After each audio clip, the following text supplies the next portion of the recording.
That thought you're running from right now. The one that claws at your ribs when the world sleeps.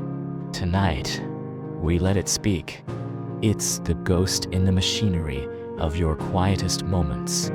The one that flickers behind your eyes when you're staring at a screen. The glow painting your face in a light you don't recognize anymore. It's the echo and the click of a lock. The finality of another day done. Another box checked. Another sequence of motions performed with the hollow precision of a ghost in its own house. You feel it, don't you? The weight behind your eyelids is not just fatigue. It's the sediment of 1,000 yesterdays, all settling into the same shape. The shape of a life you've already lived. You tell yourself it's comfort. It's stability. It's the responsible path. You have your rituals. The same route to the same place. The same greetings exchanged with the same people. Words so worn smooth they have no texture left. The same anxieties that visit you at the same hour. Predictable as a bad tenant. You have built a world of sameness, a fortress of routine, and you call it peace. But it isn't peace. It's a ceasefire with yourself. A negotiated surrender where you gave up the contested territories of your own potential for the quiet boredom of occupied land. Your doubt is not a cage. It's the first tremor of wings. That restless, aching feeling in your gut. The one you tried to drown out with noise, with distraction, with the frantic scrolling through other lives. That is not your enemy. That is the most honest part of you. The part that remembers its own name. It is the core of you, the animal part, pounding against the bars of a life that is too small for it. It is the part that knows, with a certainty that bypasses all logic, that you were not built for this repetition. You were built for storms and for quiet sunrises on foreign soil. You were built to create and to destroy, and to feel things so deeply they carve new landscapes into your soul. This feeling, this dread, is not a sign you are broken. It is a sign you are still alive in there. It is the engine trying to turn over, and the friction is terrifying. Think about your hands. What have they built lately that made them tremble with the fear of failure? When was the last time you attempted something so audacious that the possibility of looking foolish was a real living thing in the room with you? We have traded the thrill of the unknown for the safety of the guaranteed. We have swapped the open sea for a wading pool, and we wonder why we feel so shallow.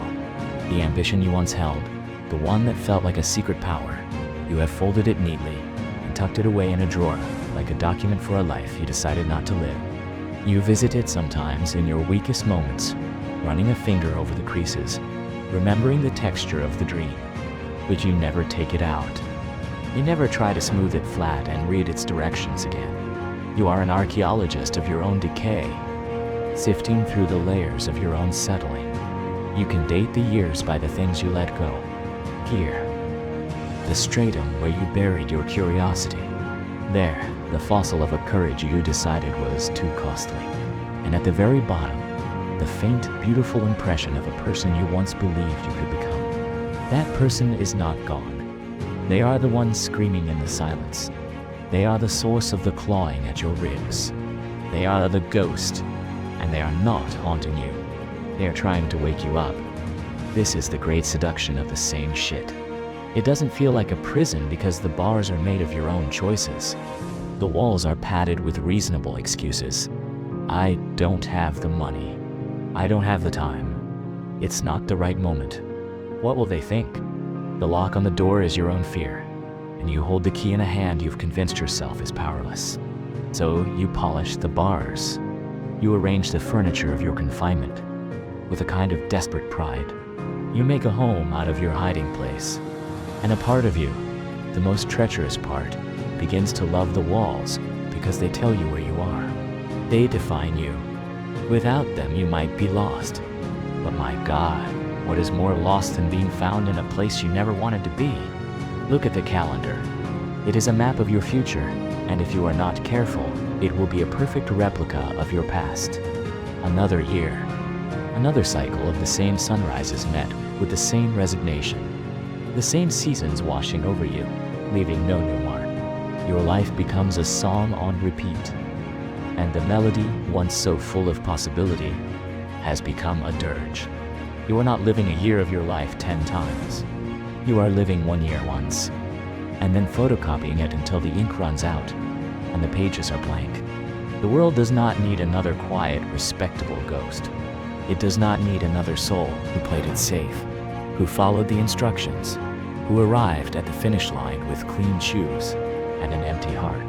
The world is starved for people who have the courage to be messy, to be loud in their failures and quiet in their triumphs, to build strange and beautiful things in the backyards of their lives, to feel the full, terrifying weight of their own agency and to use it. That thing you want to do, the one that feels too big, too arrogant, too late, it is not. The only thing that is too late is the decision to never begin. The writer who never writes the first sentence, because the library of finished books in their mind is so perfect, so complete, that the clumsiness of a single word feels like a betrayal. The artist who never makes a mark because the canvas is too white, too pure, too full of potential to be ruined by the reality of their hand. The entrepreneur, the traveler, the lover, the learner, they are all paralyzed by the same beautiful disease. The worship of a perfect future at the expense of an imperfect present. Perfection is the armor we wear to a battle we never intend to fight. It is the excuse that lets us off the hook. We tell ourselves we will start when we have more money, when we have more time, when we have more confidence. But confidence does not arrive in the mail. It is forged in the doing. It is the callus that forms on your hands after you've gripped the ropes of your life and pulled. You will never feel ready. You will only ever be brave. So be brave, just for a moment. Tonight, in this silence, make a decision that your future self will thank you for. It doesn't have to be a grand gesture. Grand gestures are just the fireworks. The real work is the slow, steady burn of the fuse. The decision is the fuse. It is the tiny, irreversible spark that sets everything in motion. What is one thing you can do tomorrow that is different? One pattern you can break. One small, defiant act that signals to the universe, and more importantly, to that ghost in your ribs, that the ceasefire is over. Take a different street. Listen to a different kind of music. Sign up for the class. Write the email. Have the conversation. Buy the notebook and fill the first page with terrible, wonderful, honest words. Do something that cannot be undone. Create a singularity of change in the uniform gravity of your days. Your life is not a rehearsal. This is the performance. The stage lights are hot, and the audience of your own soul is waiting. They are not waiting for a flawless show. They are waiting for a real one. They want to see you stumble. They want to see you forget your lines and make up new, better ones on the spot. They want to see you bleed a little truth onto the stage. That is the show they paid for. That is the show they have been waiting a lifetime to see. Do not spend another year curating a museum of your own compromises. Do not spend another year as a curator of a life you don't own, dusting the exhibits of what could have been. Burn the museum down. Use the heat to forge something new, something that has your fingerprints all over it, something that is awkward and beautiful and utterly, uniquely yours. The sun will rise on a new day.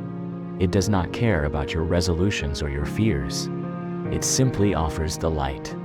The question is, what will you see in it? The same landscape you have memorized? The same shadows in the same places? Or will you see a new world, ripe and dripping with possibility? A world that is waiting for you to step into it and mess it up with your glorious, imperfect presence. That thought you've been running from? It's not your enemy. It's your ally. It's the last remaining ember of the fire that was never meant to go out. Don't pour the water of another year of the same shit on it. Bent down. Cup your hands. Breathe. It only takes a single breath to turn an ember into a flame. And a single flame is all it takes to burn down a forest of regret and see what new things grow in the ashes. Do not spend another year doing the same shit. The key was in your hand the whole time. The door is waiting. Ah, all you have to do is turn the lock and step through.